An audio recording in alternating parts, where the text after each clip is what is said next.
우리 이제 전도에 대해서 저희가 한 3주에서 4주, 또 세계관에 대해서 또 한 3주에서 4주, 그리고 기도에 대해서도 그렇게 한번 살펴가려고 지금 계획 중에 있습니다.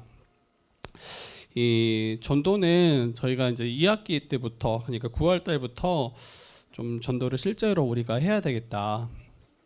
교회 개척한 후에 교회적으로 이렇게 전도한 것은 처음이죠. 그래서 각자 있는 자리에서 또 복음을 전하고 나눈 일들을 해왔겠지만, 또 교회가 합심해서 또 함께 전도하는 일, 이것도 너무나 중요한 일인 것 같아요. 그래서 이제 전도를 하기 전에 또 우리 전도가 뭔지, 또 어떻게 전도해야 될지, 이런 것들을 한번 같이 나누기를 또 원합니다. 저는 이 전도라는 주제로 좀 강의를 하기에 좀 많이 부족하다라는 제 자신이 그런 생각이 좀 들어요.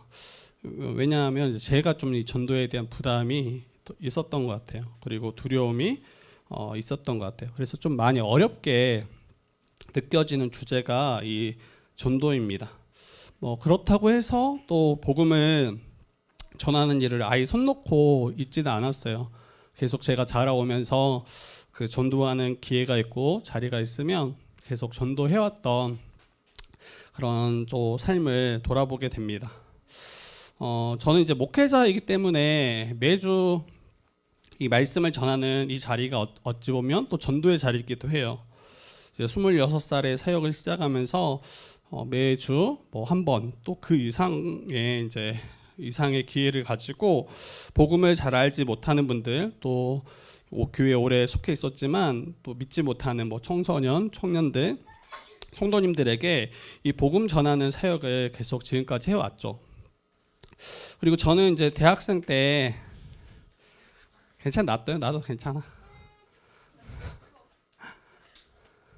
요즘 너무 저를 이제 좋아하는 것 같아요. 이전에는 좀 두려워서 앞에까지 못 나왔는데,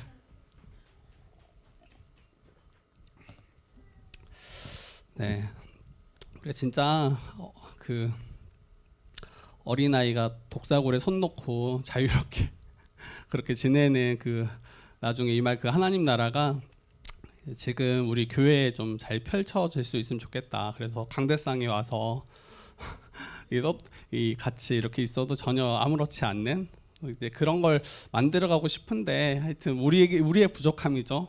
더 신경 쓰게 되고, 또 자녀를 또 잘 양육하기 위해서 뭐가 더 맞을지 이런 고민들을 또 하게 되는데, 이제 또 예지도 있고 또 태어날 주주도 있고 우리 선이는 말할 것도 없고 또 앞으로 또 태어날 친구들이 있어서 더 같이 고민하면 좋을 것 같아요.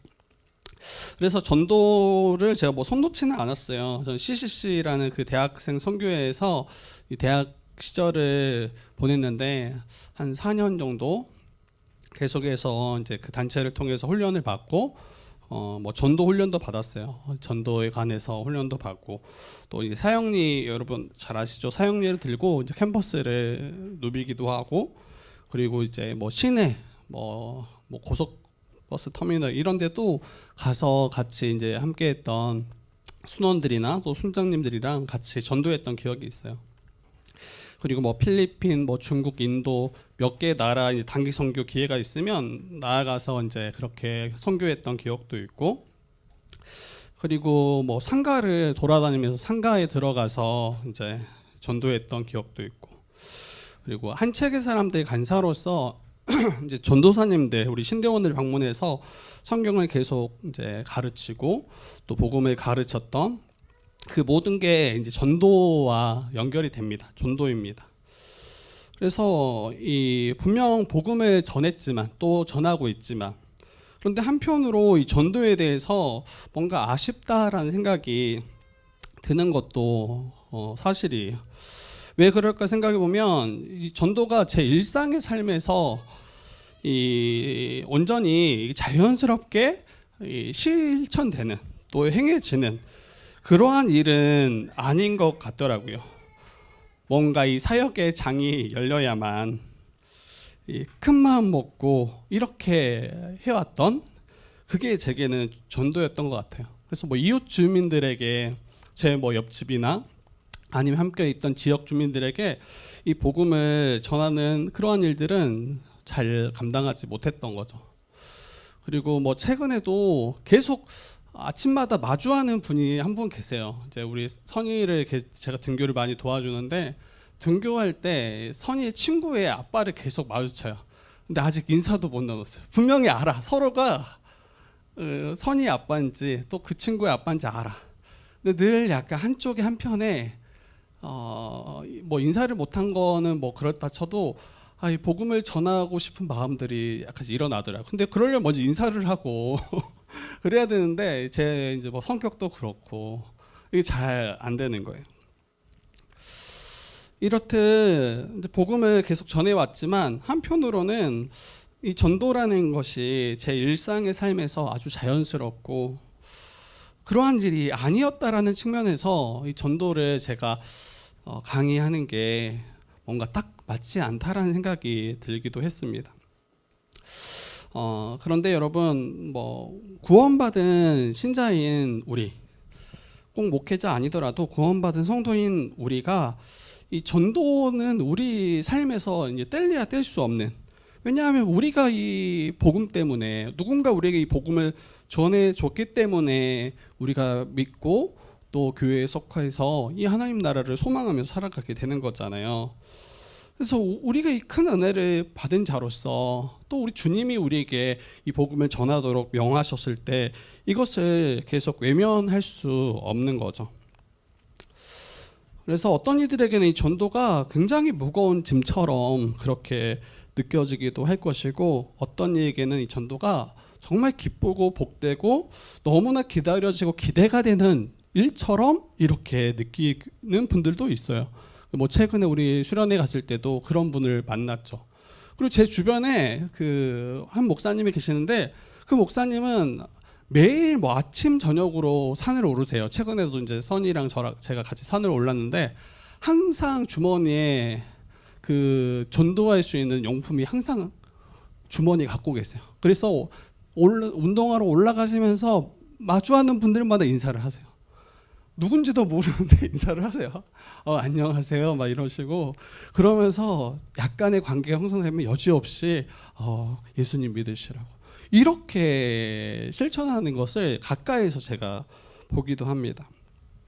그래서 전도는 우리에게 떼려야 뗄 수 없는 그런 것.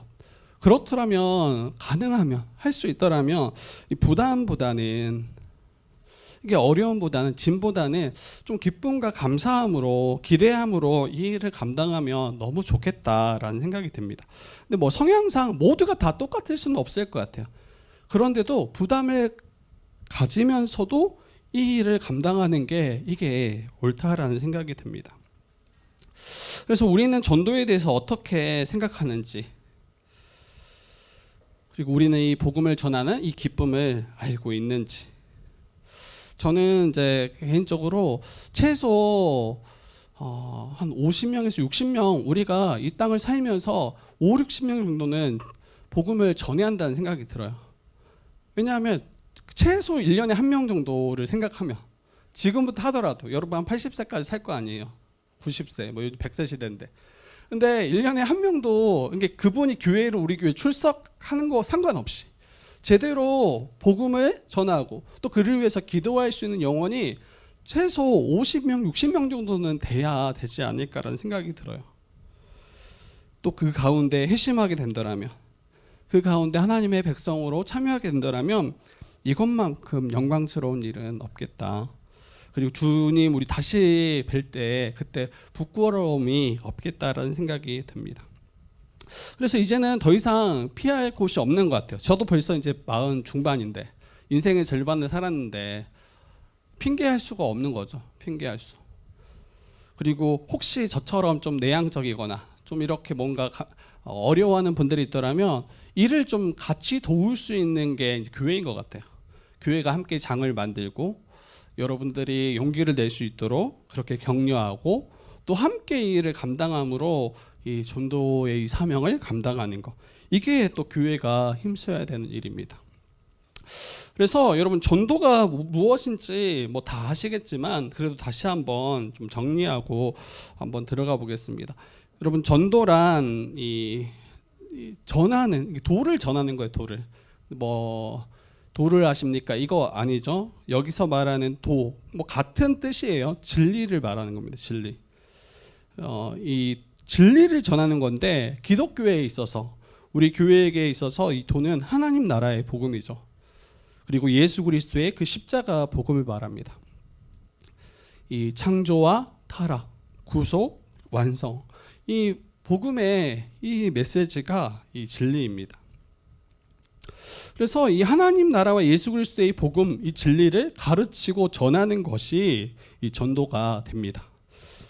하나님께서 예수 그리스도 안에서 이루기를 원하시는 그 구원의 복음이 바로 이제 복음 도죠. 도. 그리고 이것을 증언하는 것이 전도입니다. 단순히 우리 교회 와보세요. 이게 전도는 아니에요. 실제로는. 다 아시겠지만 우리 교회 와보세요. 한번 교회 와봐. 이게 전도는 아니죠. 물론 전도로 이어질 수 있는 중요한 어떤 과정일 수는 있겠죠. 우리 교회 뭐 정말 좋아.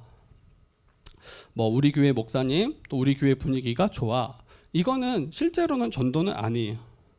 그리고 전도 용품을 나누는 것도 실제 전도는 아니에요. 전도라는 그 단어의 의미를 보면 이 성경적인 방식은 이 하나님 나라의 복음을 예수 그리스도의 복음을 선포하고 가르치는 것이 전도입니다. 실제. 그러면 뭐 우리 교회 오라, 우리 교회 좋다, 그리고 전도 용품을 나누는 것 이것이 의미 없고 가치 없는 일인가? 그렇지 않죠. 앞에서도 이야기했지만 이 복음을 전하기 위한 어떤 과정으로 때로는 필요합니다. 이것을 부정하는 거 이렇게 행해왔던 이전의 교회들 또 지금 여러 교회들이 이게 뭐 가치 없는 일 뭐 이런 일 절대 아니에요. 너무나 귀한 일입니다. 만약에 그런데 이 복음의 메시지가 가르쳐지지 않고 선포되지 않고 그러면 아무리 교회에 왔다 할지라도 생명을 낳는 일은 기대하기 힘들어요. 교회에 왔는데 교회에 복음이 없어. 교회에 예수 그리스도의 그 십자가 복음을 온전히 가르치지 않고 선포하지 않아. 이러면 여러분 완전히 이 전도 성경이 말하는 전도와는 너무나 거리가 멀게 됩니다. 그래서 복음의 메시지가 분명해야 돼요. 이것을 가르치고 전할 수 있어야 돼요. 그러니까 너무 바쁜 일상을 살다 보니까 그렇게 왔다 갔다 하는 수많은 사람들에게 붙잡고 5분이든 10분이든 시간을 내서 나눌 수 있더라면 이 복음을 더 분명하게 전하는 게 맞겠지만 그런 이제 시대가 또 아니잖아요. 그리고 이제 그렇기 때문에 관계적으로 아는 분들을 또 시간을 잡고 관계 가운데 이 복음을 전할 수 있는 기회를 만드는 거 이것도 너무나 중요한 일이 될 겁니다.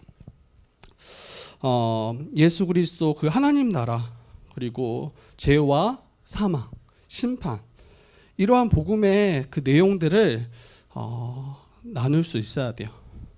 그걸 준비했던 시간이 우리 지난 시간들이었던 것 같아요. 혹시나 누군가 만났을 때 복음을 전하라고 했을 때 이 방금 제가 이야기했던 그 복음의 내용들을 나는 말할 수 없다. 모르겠다. 이러면 여러분 복음을 다시 들으셔야 돼요. 이제 내일 시험이 있다고요. 복음이겠죠. 이런 과정인 거예요. 저희가 확실히 알아야 이걸 나눌 거 아니에요. 전할 거 아니에요. 그래서 저희 교회는 어찌 보면 전도에 있어서 훨씬 더 강점이 있는 교회일 수 있겠다는 생각이 들어요. 일단 그 내용에 있어서 물론 아주 100% 완벽하진 않겠지만 무엇을 말하고 전해야 될지 우리는 알고 있는 분들이 많아서 이게 너무나 중요하다는 생각이 들고 또 교회로 왔을 때 여러분 목사만 가르칠 수 없잖아요. 설교를 통해서 가르치겠지만 그 한 명 한 명의 그 필요를 어떤 부분이 약하고 또 어떤 걸 더 분명히 알아야 될지 그걸 하나하나 1대1로 붙잡고 가르칠 수가 없잖아요. 그래서 함께하는 성도들이 같이 이 복음을 알고 같이 나누고 피차 가르칠 수 있는 그러한 구조가 된다면 정말 이 복음 전하기에는 이 교회만큼 너무나 좋은 그런 통로가 없는 것 같아요. 그래서 은혜로 또 감사로 그러한 복음을 전할 수 있는 그러한 준비가 그래도 차근차근 잘 되어 온 거 아닌가. 지금 저희가 또 하고 있는 게 복음의 기초를 이미 배웠지만 또 다른 지체가 크로스로 같이 나누고 체크하고 가르치는 일도 저희 교회에서 지금 하고 있어요. 이미 배웠지만. 근데 이것도 너무 필요한 것 같아요. 계속 한 사람이 이 복음을 전하는 것보다 이 사람에게도 듣고 또 이 사람에게도 듣고 또 나중에 그 사람이 배운 이가 또 가르치고 전할 수 있도록 이러한 구조들을 잘 만들어 간다면 새롭게 누군가 이렇게 교회에 참여하게 되고 함께하게 될 때 이 복음에 있어서는 그래도 부족함이 없는 결핍이 없는 그러한 상황으로 우리가 잘 세워가지 않을까 이런 생각이 듭니다. 그리고 여러분 전도는 말없이 전도는 없어요. 전도는 말과 함께 가요. 물론 우리의 삶으로 전도하는 건 있어요. 그런데 여러분의 삶이 그 사람을 회심시킬 수 없어요. 그 사람이 복음에 있어서 관심을 가지고 하나님에 대해서 관심을 가질 수는 있겠지만 나도 교회에 한번 가봐야 되겠다 그렇게 마음은 가질 수 있겠지만 만약에 말로 이 복음을 가르치지 않고 전달하지 않는다면 여러분 회심은 또 생명을 낳는 일은 없습니다. 인간 스스로 구원의 길을 찾을 능력이 없어요. 따라서 구원은 하나님에 의해 또 그분의 말씀으로만 우리가 구원을 받습니다. 그래서 여러분 단순히 삶으로 누군가를 전도한다? 여러분 이건 앞뒤가 맞지 않은 거예요. 그 삶이 중요하지 않다 이야기하는 게 아니에요. 너무 중요해요. 그런데 단순히 우리의 이 말 없이 전달하는 가르침 없이 누군가 전도한다라는 거 이거는 말이 되지 않습니다. 그래서 창세기부터 요한계시록까지 우리가 성경을 가르치고 또 성경을 배웁니다. 그리고 성경은 이 가르치는 걸 굉장히 강조해요. 바울은 밤 늦게까지 하나님 나라에 대해서 힘써 가르쳤다라고 이야기해요. 그러다가 이제 난관에서 졸다가 깨꾸닥한 우리 유두고도 있고 그만큼 정말 이 가르침에 굉장히 힘쓰는 그러한 종교가 기독교입니다. 뭐 예수님은 말할 것도 없어요. 이 목자 없는 양같이 이 결핍 가운데 있던 이스라엘 백성들 그들이 나올 때 먼저 먹이시지 않았어요.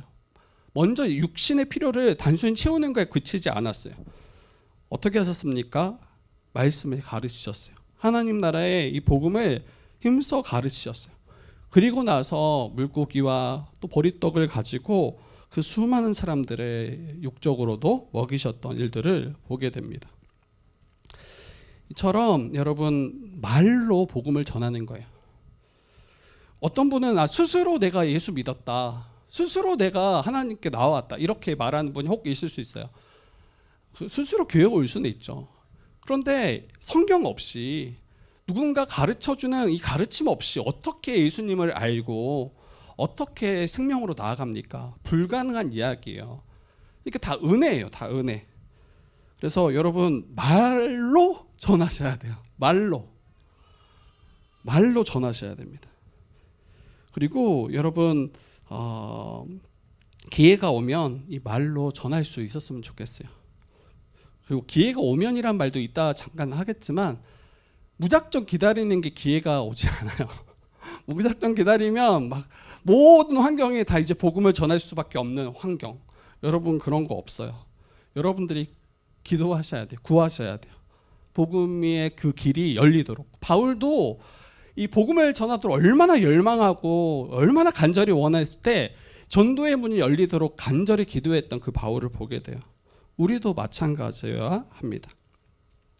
그렇다면 왜 전도를 해야 할지, 이 전도를 우리가 할 필요가 있는지. 여러분 전도는 반드시 해야 합니다. 반드시 해야 돼요. 이 전도는 예수님께서 명령하신 이 지상명령이라고 해요. 지상명령. 여러분 들어보셨어요? 지상명령? 발음이 또 안 좋네. 지난주부터 약간 지상 명령. 저 예전에 이 지상 명령이 뭔가 약간 이 단어의 뜻을 잘 몰랐어요. 이 땅에서 명령하신 거 지상. 그래서 이 땅지를 쓰나? 근데 찾아보니까 이 지상이란 뜻은 가장 높은, 최고의, 궁극적인 이런 뜻이더라고요. 지상 명령은 예수님께서 부활하신 후에 그의 제자들에게 명령하신 가장 크고 가장 위대한 최종적인 명령이 바로 지상 명령이라고 하는 거예요. 그런데 어떤 걸 명하셨냐면 그게 이제 마태복음 28장 마지막에 나온 말씀입니다. 그러므로 너희는 가서 모든 민족을 제자로 삼아 아버지와 아들과 성령의 이름으로 세례를 주고 내가 너희의 분부한 모든 것을 가르쳐 지키게 하라. 이게 지상 명령이에요. 예수님께서 승천하시기 직전 제자들에게 명령하신 거잖아요. 땅끝까지 복음을 전하라. 그리고 제자를 삼으라. 예수 그리스도의 제자. 이게 사명입니다. 사명. 우리에게 명령하신 사명이에요. 그래서 이것은 뭐 옵션이 아니에요. 해도 되고 해도 되지 않아도 되는, 하지 않아도 되는 이런 게 사명이 아니라 반드시 꼭 감당해야 되는 그 주님의 명령이 바로 전도입니다. 머리 대신 예수 그리스도, 그분과 연합된 우리 신자, 교회, 그 교회가 주님의 발과 주님의 손이 돼서 그리스도가 명하신 그 명령을 준행하는 것, 그게 바로 전도예요. 그래서 전도는 반드시 교회로서 또 신자로서 감당해야 되는 중요한 명령입니다. 그리고 왜 전도를 해야 되는가? 모든 사람에게 필요한 그 구원의 소식이 바로 복음이기 때문입니다. 근데 이 복음이 전도를 통해서 전해져 가는 거예요. 계속해서 수많은 사람들이 계속 이 복음을 전하고 나누고 선포함을 통해서 2000년 그 이상의 시간 가운데 이 복음이 우리에게까지 전해진 거죠. 그래서 복음은 여러분 유일한 구원의 길입니다. 이 복음을 듣지 않고서는 믿음이 나지 않아요. 모든 사람은 이 복음을 들어야 합니다. 모든 사람은. 그리고 전도는 사람들을 단순히 끌어모으는 게 아니에요. 단순히 사람들을 교회에 많이 끌어모으기 위해 사용하는 도구가 아니라 사람들을 하나님께 이끄는, 사람들을 구원으로 이끄는 하나님의 방법이 바로 전도예요. 이 복음을 들음으로 말미암아 믿음이 날 뿐 아니라 이 믿음으로 말미암아 구원을 받습니다. 이것 외에 다른 길은 없죠. 그래서 전파하지 않는다면 듣지 못합니다. 복음을 전하지 않는다면 듣지 못할 것이고 또 믿음 또한 일어나지 못할 게 분명해요. 어느 누구든 복음을 듣지 않고서는 구원함을 얻을 수 없습니다. 다시 이야기하지만 스스로 구원에 이를 수 있는 사람이 단 한 사람도 없어요. 마치 본인이 교회에 직접 찾아가서 방문하고 교회 출석해서 그게 마치 자기가 자기를 구원한 것처럼 여길 수 없다라는 이야기예요. 스스로 나왔든 다른 사람의 인도함을 받아 나왔든 그가 구원받을 수 있는 유일한 길은 복음, 또 복음 설교, 또 이 성경을 읽음을 통해서 구원함을 받을 수 있습니다. 그래서 왜 전도해야 되는가? 주님의 명령이다. 그리고 이 전도를 통하지 않고 이 복음이 가르쳐지고 선포되어지지 않고 그걸 듣지 않고서는 구원에 이룰 수 없기 때문에 이 복음 전하는 이 전도가 반드시 필요합니다. 한 가지만 좀 더 이야기하고 오늘은 좀 마치려고 해요. 저희가 그리고 다음 주는 좀 같이 강의를 하고 다음 주 토요일부터 저희가 전도를 하려고 해요. 근데 여기에 대해서 전체적으로 제가 설명하지 않았어. 지금 정회원은 계속 두 번의 정회원 회의를 통해서 계속해서 어떻게 전도할 것인지 그런 이야기를 계속 나눴었거든요. 그런데 이제 회의가 정회원으로 주로 이게 이제 바뀌다 보니까 이러한 회의가 주는 유익은 계속해서 서로가 동기부여가 되고 아 이걸 우리가 해야 되는구나 이런 시간들을 이미 정회원들은 지금 지나왔거든요. 한 달여의 시간을 통해서. 근데 정회원이 아닌 지체들에게는 지금 도리어 이제부터 부담이 오기 시작해요. 다음 주부터 전도라고? 나는 아직 마음의 준비가 안 됐는데. 이런 시간이 아마 지금 일어날 것 같아. 제가 보니까. 그래서 다음 주 금요일, 원래 이번 주 주일에 하면 가장 좋은데 우리가 또 연합 예배가 있잖아요. 연합도 빼놓을 수가 없잖아요. 그래서 연합 예배 때문에 이번 주에는 쉽지 않을 것 같고, 다음 주 금요일에 강의하고 저희가 잠깐 한 30-40분 정도 같이 이 팀별로 좀 어떻게 전도할 것인지 그런 실제적인 준비도 하고, 그리고 지금 그 전도 스티커도 지금 이제 제작이 들어갔고, 그 전도할 때 우리가 팻말 같은 거 있잖아요. 그것도 지금 만들고 있어요. 근데 그거 하나하나 만들 때 고민이 많아. 어떤 문구를 쓸지. 앞에서 이야기했던 것처럼 복음의 내용을 잘 담았으면 좋겠다. 근데 요즘 많은 분들이 좋은 이야기만 많이 써요. 하나님은 당신을 사랑하십니다. 그리고 뭐 여러 좋은 이야기. 근데 저는 이제 좀 이걸 어떻게 할지 고민하다가 하나님은 죄인인 당신을 위해 이런 걸 써 넣었어요. 그리고 약간 아차해서 조금 더 수위를 낮췄어요. 원래는 죄인된 당신을 위해서 뭐 예수님을 보내주셨습니다 이렇게 했는데, 하나님은 죄와 사망으로 우리를 구원하시기 위해 예수님을 보내주셨습니다. 직접적으로 당신이 죄인입니다 이렇게 이야기하면 이거 진짜 이거 약간 싸우자는 걸로 느낄 것 같아서 약간 순화한 편. 그렇지만 복음을 담을 수 있는 그런 문구를 생각해 봤습니다. 여러분, 전도를 위한 준비가 좀 필요한 것 같아요. 전도를 위한 준비인데 이 부분 이제 나누고, 그리고 다음 주 이어서 더 강의를 진행하고 같이 이제 팀별로 좀 논의하고 기도하는 시간을 가지도록 합니다. 전도를 위한 준비.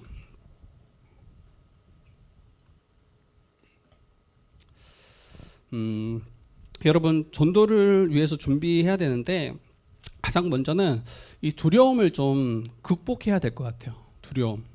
물론 다 극복하고 전도하는 것은 아닙니다. 하면서 이 극복이 될 것 같아요. 그런데 안 나가고 안전하면 아마 극복이 안 될 것 같아요. 어떤 분들은 이렇게 이야기합니다. 전도는 제 은사가 아닙니다. 전도는 제 은사가 아니라는. 그러니까 자기에게는 이 전도할 수 있는 은사를 주시지 않아서 할 수 없다라고 이야기하는 거예요. 근데 여러분, 전도는 은사로 하는 게 아니에요. 전도는 순종함으로 하는 거예요. 명령하셨기 때문에 그의 제자들이, 또 하나님의 백성들이, 주님의 종들이 순종함으로 하는 것이지 어떤 은사가, 특별한 은사가 있기 때문에 하는 게 결코 아닙니다. 앞서 이야기했던 것처럼 주님이 모든 제자들에게, 모든 하나님의 백성들에게 명령하신 지상 명령이기 때문에 순종하는 거예요. 그래서 성향이 맞거나 맞지 않거나 이거는 중요하지 않아요. 여러분, 제가 지금까지 전도하면서 왔을 때 그 자리들이 다 저에게는 막 아주 유쾌하거나 와 정말 너무 이런 자리가 아니었어요. 저랑 안 맞아. 일단은 모르는 사람 만나는 것도 별로 안 맞고, 그분들에게 예수 믿으세요 막 말하는 게 저하고는 안 맞아. 그런데 이게 마땅히 제가 꼭 해야 되는 일이라고 믿었기 때문에 할 수 있었던 거죠. 그래서 여러분, 이 두려움을 좀 극복할 수 있었으면 좋겠어요. 어떤 성향이 맞아서 가능한 거 아닙니다. 어떤 사람들에게는 이게 어려움으로 느껴질 거예요. 저처럼 이제 내향적인 분들이 더 그럴 거고, 꼭 내향적이지 않더라도 전도라는 것이 부담으로 다가올 수 있죠. 그리고 그 두려움의 한 부분은 아마도 거절당할 수 있다라는 두려움일 것 같아요. 거절당할 것에 대한 두려움. 우리가 전하는 복음을 누군가 거절한다. 내가 용기를 내서 복음을 전했는데, 또 전도했는데 그가 거절하고 부담스러워하고 그럴 때, 그런데 여러분, 복음을 거부하고 이 전도를 거절하는 것은 1차적으로 우리를 거부하는 건 아니에요. 1차적으로는 여러분, 그들이 나를 싫어해서 거부하는 것은 아닙니다. 참된 복음이신 예수 그리스도를 거부하는 거죠. 예수 그리스도를 거절하는 거죠. 그리고 그런 이제 일들을 마주하면 마음이 상할 수 있어요. 마음이 상할 수 있고 또 자존감이 떨어질 수 있습니다. 그런데 한 가지 생각해봐야 될 것이 이 하나님이 이 모든 역사 가운데 항상 거절당하시고 항상 거부당하시고 이게 하나님이 우리로 인해서 당하셨던 일이었던 것 같아요. 하나님은 그의 백성들로 인해서 수도 없이 거절당하셨고 조롱당하셨던 것을 기억했으면 좋겠어요. 그것을 생각한다면 우리가 이 복음 때문에 당하는 이 거절, 어떤 조롱, 여러분 진짜 아무것도 아닐 거예요. 아무것도 아닐 거다. 하나님께서는 거절당하셨음에도 불구하고 포기하지 않으셨잖아요. 계속해서 자기가 보낸 선지자들도 다 죽이고 조롱하고 모욕했던, 그런데 끝까지 보내셨을 뿐 아니라 마지막에 자기 아들까지 보내셔서 이 구원을 완성하시잖아요. 그래서 저와 여러분은 이 거절에 대한 두려움, 이것들을 잘 이겨내실 수 있으면 좋겠어요. 왜냐하면 주님이 우리를 위해서 거절당하셨고 포기하지 않으셨기 때문에. 뭐 처음부터 우리가 주님을 온전히 오케이하고 따라온 사람 한 사람도 없어요. 우리가 예수를 믿기까지 수많은 거절, 우리로 인해서 거절 받으신 분들이 너무 많아요. 교회 목사님들, 교회 선생님들, 그리고 여러분을 옆에서 잡아주려고 도와주셨던 수많은 믿음의 선배들 있잖아요. 근데 그분들 여러분한테 여러 번 거절 당하셨을 거예요. 여러 번 부정 당하셨을 거예요. 그런데도 끝까지 포기하지 않으셨잖아요. 누군가 포기했을 수도 있어요. 근데 또 다른 사람을 또 보내주셔가지고 또 붙잡아 주시고. 그리고 두 번째로는 이 복음 전하는 것이 어리석게 사람들에게 보여질 거라는 두려움. 오늘날 시대가 그래요.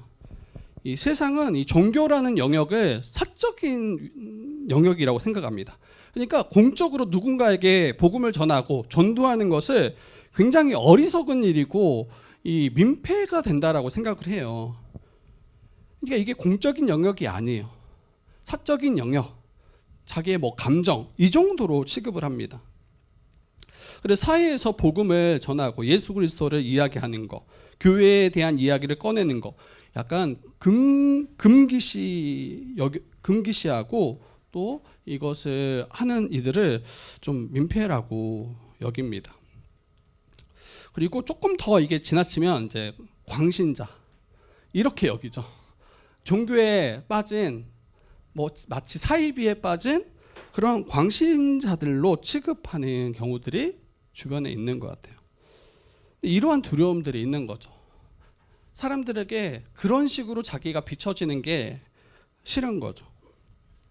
그리고 세 번째로는 관계의 깨짐에 대한 두려움도 있어요. 가까운 가족들이나 또 지인들, 친구들, 이 복음 전할 때 복음 전하는 이 일로 인해서 관계가 깨어지는 것에 대한 이 두려움이 있습니다. 그럴 수 있죠, 충분히. 저도 그 대학생 때 저랑 같이 하숙했던 친구가 있어요. 근데 저는 그때 CCC 활동을 열심히 하다 보니까 주변에 있는 친구들에게 같이 뭐 제대로 된 복음은 아니었겠지만 같이 교회에 갈 수 있도록 또 같이 신앙생활 할 수 있도록 여러 번 고민했던 것 같아요. 근데 같은 방에 하숙하는 친구라 오죽했겠어요. 또 마음이 그때 불타오를 때라 어떻게든 이 복음을 전하지 않고는 견딜 수 없네. 부담되지만 복음을 전하는. 그래서 이제 그 친구랑 계속해서 이런저런 이야기하면서 CCC로 또 이제 인도를 했죠. 몇 번 왔어요. 몇 번 왔는데 한참 지나고 나서 그 친구가 술에 잔뜩 취해서 방에 들어온 거야. 그리고 나서 저한테 한 이야기가 있어요. 나를 나쁜 친구 만들지 마라. 이해되세요? 자기는 너를 좋은 친구로 여기는데 친구가 부탁하는 거, 친구가 같이 하자는 거를 이걸 거절하는 게 자기는 너무 힘들다는 거예요. 근데 자기는 이걸 믿지 않고 믿을 마음이 없는데 계속해서 제가 함께 교회 가자, CCC 가자 이러니까 이 친구가 너무 부담이 된 나머지 술을 잔뜩 먹고 와서 제게 나를 나쁜 친구 만들지 마라. 그리고 그 뒤로 제가 말을 못했어요. 그 친구 제가 이렇게 하는 게 그 친구가 나쁜 친구 만드는 거라고 하니까 너무 가슴이 아팠어요. 가슴이 아팠어요. 지금이었으면 더 했을 수도 있을 텐데. 뭐 이런 일들이 일어납니다. 이런 일들이 일어나고 친했던 친구가 갑자기 이제 복음을 전하면 이 관계가 깨지는 것처럼 흔들리는 것처럼 보일 때 있고, 가족들도 마찬가지예요. 이 복음을 전할 때 불편해요. 갑자기 아버지한테, 어머니한테, 형제들한테. 저희 이제 장인어른하고 이제 복음을 나누는 일을 제가 해왔잖아요. 다시 시작을 해야 되는데 요즘 제대로 못 하고 있는데, 근데 아주 핵심적인 걸 다 이야기하긴 했어요. 그런데 이제 그 뒤로 어떻게 해야 될지 제가 이제 고민을 하고 있는데, 근데 예전에 저 이제 결혼하고 나서 이 복음을 전할 기회를 계속 기도하고 또 아내랑도 이야기했을 때 아버님이 이야기하셨어요. 자기는 절대 말하지 마라 되게. 말하지 마라. 왜냐하면 본인의 삶이 있고 우리의 삶이 있는 거예요. 그러니까 본인은 본인의 삶을 살 거니까 절대 말하지 마라. 말도 안 했는데 벌써 제 입을 막으시더라고요. 저 목사잖아요. 얼마나 부담, 저 볼 때마다 부담 느끼셨을 것 같아요. 목사인데 사이가 뭔가 말할 것 같은데 계속 말하지 않고 이러니까. 근데 먼저 말씀하시더라고요. 그래서 아차 했어요. 미리 말했어야 되는데. 그런데 이제 지금은 이제 같이 복음을 나누죠. 근데 이처럼 가족들도 이러한 불편함이 충분히 있을 수 있어요. 근데 이 관계의 깨짐에 대한 두려움도 우리가 극복하셔야 돼요. 왜냐하면 이 구원은 우리가 이룰 수 있는 게 아니에요. 우리는 그냥 전할 뿐이에요. 이 복음을 전하고 거두게 하시는 분은 하나님이세요. 근데 마치 우리가 전략을 잘 짜고 어떻게 언제 이때, 이게 물론 충분히 고민하고 기도하면서 준비해야 되겠지만 그렇게 해서 구원을 받는 것도 아니고 그렇게 하지 않았다고 해서 구원을 받지 않는 것도 아니에요. 그래서 하나님의 주권에 맡겨드리고 우리에게 기회가 주어졌을 때 용기 내서 복음을 전하는 게, 관계도 하나님께 맡겨드리세요. 그리고 나중에 그분들이 예수를 믿게 되면 정말 감사할 거예요. 감사해야 하고 고맙다라고 이야기하실 게 분명합니다. 그리고 무엇을 말해야 될지 잘 모를 때 두렵습니다. 뭘 말해야 될지 모르겠어요. 전도를 하고 싶은데 뭘 말해야 될지 모를 때. 여러분, 이거는 여러분들이 잘 훈련이 됐을 것 같아요. 잘 한번 고민해 보세요. 어떻게 복음을 전해야 될지 고민해 보세요. 그리고 그걸 한번 나눠 보셨으면 좋겠습니다. 그리고 준비 두 번째로는 복음에 대해서 확신해야 됩니다. 복음에 대해서 확신할 수 있어야 돼요. 우리가 복음에 대해서 확신하지 못하는데 다른 누군가에게 이 복음을 전하는 거 정말 쉽지 않아요. 아까 이야기했던 것처럼 뭐 종도 용품을 나눠주거나 우리 교회 오세요, 이 정도는 할 수 있겠지만 우리는 그게 우리의 목적이 아니잖아요. 정말 복음을 전하고 그 복음으로 말미암아 그들이 구원함을 받는 것. 그래서 이 복음을 잘 전달하고 또 전도하기 위해서는 이 복음에 대해서 확신하고 분명히 배워가는 게 필요합니다. 세상은 이제 그리스도인들이 복음을 부끄러워하도록 유혹해요. 우리가 복음을 부끄러워하도록. 복음의 자명한 메시지의 능력을 온전히 확신할 때 복음에 대해서 전할 수 있습니다. 이 길을 함께 걷는 성도들이 서로가 서로에게 이 확신을 좀 잘 불어 넣으셨으면 좋겠어요. 세상은 계속해서 아니다라고 이야기를 하잖아요. 그리고 복음을 부끄러워할 만한 것으로 만들잖아요. 그때 이 복음이 참이다, 이 복음만이 우리를 구원할 수 있음을, 참된 복으로 이끌 수 있음을 확신할 때, 이걸 온전히 믿을 때, 그때 여러분 복음을 담대하게 전할 수 있습니다. 그래서 이 두려움을 잘 극복하시고, 두 번째로는 복음에 대해서 확신하시고, 그리고 세 번째로는 이 전도함으로 한 영혼을 얻는 일은 하나님께서 하신다. 아까도 잠깐 이야기했죠. 한 영혼을 얻는 일은 하나님의 일이에요. 우리의 일이 아니에요. 우리는 그저 복음을 전하는 그런 주님의 대사, 주님의 종이죠. 저희는 한 영혼도 회심시킬 수 있는 능력이 우리에게는 없어요. 너무 감사하게 저를 통해서 복음을 듣고 또 믿음을 갖게 되는 경우들이 있을 거예요. 있어 왔을 거예요. 제가 교회에 오랫동안 사역도 했고 또 만났던 많은 분들이 있었으니까. 그런데 저는 저 때문에 이 사람이 변화될 거라는 걸 전혀 기대하지 않았어요.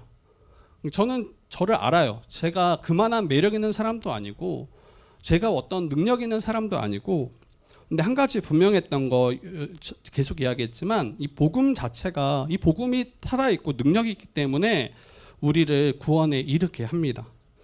그래서 이 한 영혼을 구원하는 일은 하나님이 하시는 일이에요. 이걸 믿으셔야 돼요. 그래야 복음을 전하실 수 있습니다.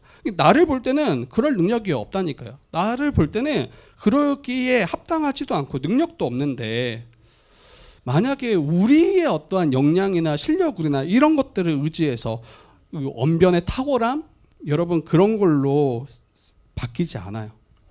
복음이면 됩니다. 복음이면 돼요. 우리는 씨를 뿌리는 자예요. 그 열 자라게 하시고 열매 맺게 하시는 분은 하나님이 하시는 일입니다. 그리고 네 번째로는 이 예수 그리스도의 마음을 좀 가지셨으면 좋겠어요. 그리스도의 마음을 가지고 이 전도의 일을 감당하셨으면 좋겠어요. 그리스도의 마음은 긍휼한 마음이에요. 겸손하게 우리를 긍휼의 눈으로 바라보시는 그 마음. 우리에게 필요한 것은 우리가 복음을 전해야 될 그 대상들이 하나님의 형상으로 지음받은 정말 아름답고 고귀한 피조물이라는 것을 좀 여기셨으면 좋겠어요. 그런데 죄로 인해서 이게 다 형상을 잃어버렸잖아요. 남아있지만. 그래서 그 하나님의 그 고귀한 그 형상을 다시 그들이 회복하도록 그들을 도와주는 존재가 저희들이죠.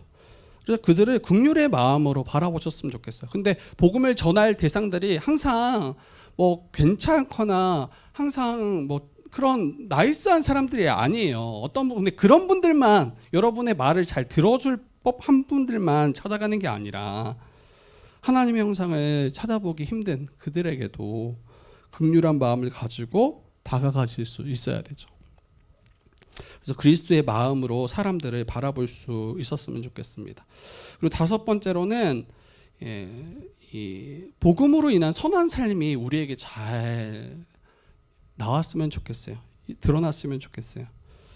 그 마태복음 5장 16절에 이같이 너희 빛이 사람 앞에 비치게 하여 그들로 너희 착한 행실을 보고 하늘에 계신 아버지께 영광을 돌리게 하라, 이렇게 이야기했던 것처럼 우리의 복음으로 말미암은 그 선한 행실, 착한 행실의 하나님을 보게 해요. 교회가 무엇인지 보게 하고 하나님이 살아계심을 보게 하고 영광을 돌리게 합니다. 그리고 요한복음 13장 35절에 너희가 서로 사랑하면 이로써 모든 사람이 너희가 내 제자인 줄 알지라. 그래서 여러분 교회적으로도 또 가정에서나 직장에서 우리의 삶이 복음에 합당하고 부합한 삶이 맞는지 점검하셨으면 좋겠어요. 제가 계속 홍기랑 지금 복음의 기초 하고 있잖아요. 네, 홍기랑 같이 나누는데 홍기가 자주 하는 이야기가 있어요. 우리 교회를 보면, 우리 지체들을 보면 정말 성경이 참이라는 것을 자기는 알겠다라는 거예요. 우리 지체들의 삶을 보면 서로를 위하고 서로 섬기는 그 삶을 보면, 그리고 이 교회와 교회로서 함께 살아가기 위해서 뛰어든 그 사역들의 그 모습들을 보면 정말 복음이 참이라고 자기는 더 느껴진다라고 이야기하더라고요. 이런 이야기를 자주 했어요. 근데 본인이 이제 따라가기는 너무 힘든 거죠. 근데 그게 저는 맞다라고 생각해요. 그 홍기의 고백처럼 혹시 아직 주를 알지 못하는 이가 교회에 왔을 때 우리 교회로서 함께하는 그 삶을 통해서 정말 하나님이 살아계시고 또 우리가 믿는 그 복음이 참이다라는 것을 그들이 긍정할 수 있도록. 그래서 우리의 그 삶이 너무 중요합니다. 빨리 끝내야 되는데 우리 원래 10시까지 했죠? 다 기도회까지 10시인가? 맞나요? 20분에는 원래 들어갔어요. 오랜만에 하니까 이제 시간감이 없네요. 거의 끝났어요, 여러분. 몇 가지 안 남았어요. 몇 개 남았는데 원래 훨씬 많았는데 다음 주로 넘기길 잘했네 이게. 여러분, 그리고 여섯 번째로는 영적인 훈련이 필요해요. 전도도 훈련이 필요합니다. 우리 모두가 주님이 우리를 위해서 행하신 일에 대해서, 복음이니까 전도하는 거니까, 또 그분이 우리에게 어떤 분이신지 말할 수 있도록 이 훈련들이 필요합니다. 그래서 전도는 훈련이기도 해요. 기도도 마찬가지고, 우리 말씀을 배워가는 것도 마찬가지고, 다 훈련의 측면이 있어요. 그저 되는 게 아닌 것 같아요. 우리가 딱 펼쳐진 그 전도라는 그 상황, 복음을 전하는 그 상황 가운데 적극적으로 복음을 전할 수 있도록 우리 자신들을 훈련시키셔야 해요. 그렇게 훈련이 되지 않으면 여러분, 전할 기회가 생겼을 때 여러분 전하지 못하게 돼요. 복음을 전할 기회가 생겼을 때 기회가 주어졌음에도 불구하고 복음을 전하지 못하게 됩니다. 그리고 앞서 이야기했지만 복음을 전할 기회가 생기기만을 기다리시면 절대 안 됩니다. 복음을 전할 기회를 구하고 만드셔야 돼요. 찾아가셔야 되고, 약속도 잡으셔야 되고, 그리고 우리 토요일 날 전도하는 그때 나아가셔야 되고, 그게 다 훈련입니다. 만일 우리가 전도를 위해서 훈련되지 않는다면 침묵하게 될 거예요. 계속해서 침묵하게 될 거고, 또 복음을 나누지 않는 자신을 변명하기 급급할 거예요. 내 상황, 나의 환경, 나의 처지, 자기가 왜 이 복음을 전하지 못했는가에 대한 그 변명만 우리가 만들어낼 가능성이 큽니다. 그리고 중요한 거는 우리가 마지막에 주님 앞에 설 텐데 그러한 변명이 어떤 유익이 있겠습니까? 그게 무슨 소용이 있겠습니까? 그래서 우리에게 주어진 기회가 있더라면 여러분 나가셨으면 좋겠어요. 그리고 우리 내년에 우리 또 필리핀에 가서 단기 선교도 우리가 또 계획을 하고 또 준비하자고 이야기 잠깐 나눴었잖아요. 미리미리 혹시 그런 마음들을 주신다면 준비를 하시고 기도하셨으면 좋겠어요. 그리고 여러분 두 가지 남았는데, 기도로 준비하셔야 돼요. 전도하기 앞서서, 전도는 하나님의 일이에요. 다시 이야기하지만 우리가 복음을 전하지만 그 열매 맺게 하시는 분 하나님이세요. 우리의 말솜씨나 우리의 전략을 통해서 그들이 생명을 얻고 구원함을 받는 것이 아니라 하나님이 하시는 일이에요. 그렇더라면 반드시 필요한 것이 기도하는 일이에요. 하나님을 온전히 의지하고 의탁함으로 이 전도 사역을 감당해야 됩니다. 성령의 능력을 구하셔야 돼요. 성령의 능력을 구하시고, 제자들도 성령 임하기 전까지는 이 그리스도의 복음 증거하는데 너무 많은 두려움 가운데 위축되었던 모습들을 보게 돼요. 그런데 성령이 임하시고 나서, 성령을 받고 나서 담대히 복음 증거하다 순교하는 이들이 많았잖아요. 여러분, 그래서 기도하셔야 돼요. 그리고 이 전도는 영적인 전쟁터이기도 합니다. 한 영혼이 구원받고 하나님 나라에 들어가는 일인데 사단이 이를 그냥 지켜만 보지 않을 거란 말이에요. 고린도후서 4장 4절에 이 세상의 신이 믿지 아니하는 자들의 마음을 혼미케 한다라고 했어요. 그래서 믿지 않는 자들이 계속해서 그들의 마음을 혼미케 해서 복음을 알지 못하고 듣지 못하고 예수 그리스도를 바라보지 못하도록 파괴하는 그 세력이 이면에 있다라고 분명하게 이야기합니다.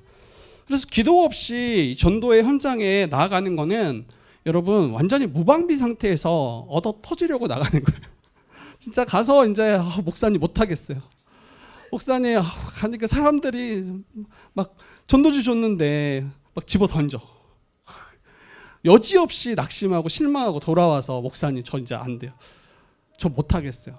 내가 그 이만한 무시당할 만한 사람이 아닌데 사람들이 나를 무시하는 것 같고. 여러분 그렇지 않아요. 기도로 준비하셨으면 좋겠어요. 기도 없이 전도의 현장에 우리가 너무 겁 없이 나가지 마시고 기도할 때 겸손하게 돼요. 기도할 때 겸손하게 되고 또 기도하고 전도할 때 내가 했다 교만에 빠지지 않습니다. 자기의가 되지 않아요. 그런데 기도하고 나아가면 겸손하게 주님을 찾고 의지하게 되고 나로는 할 수 없음을 주님이 우리를 위해서 싸워주시기를 그렇게 기대하게 됩니다. 그리고 열매가 맺어지면 어때요? 그 모든 영광을 하나님께 돌릴 수 있겠죠.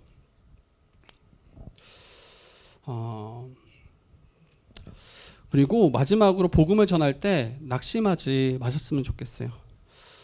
저희가 한 10번 전도하러 나가면 몇 명이 전도되어서 우리 교회나 아니면 다른 교회에 오게 될까요?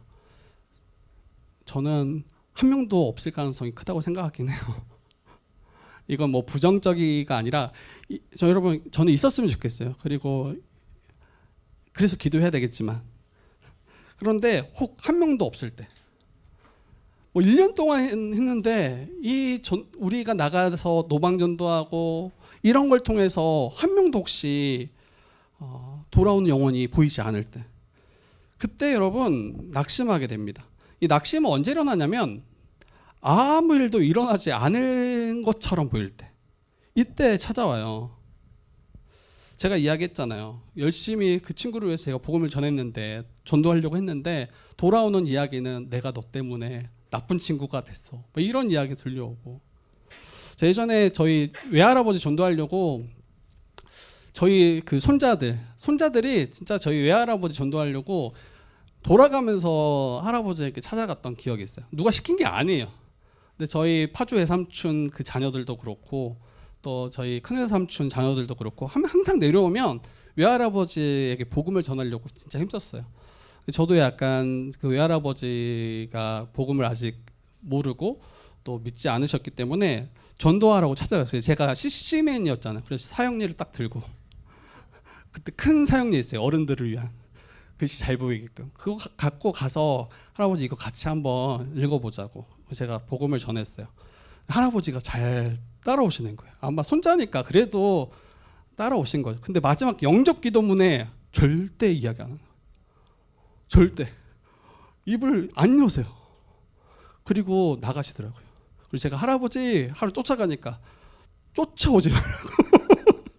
그리고 논으로 도망가셨어요. 논으로. 제가 갈 때까지 안 오셨어. 제가 갈 때까지.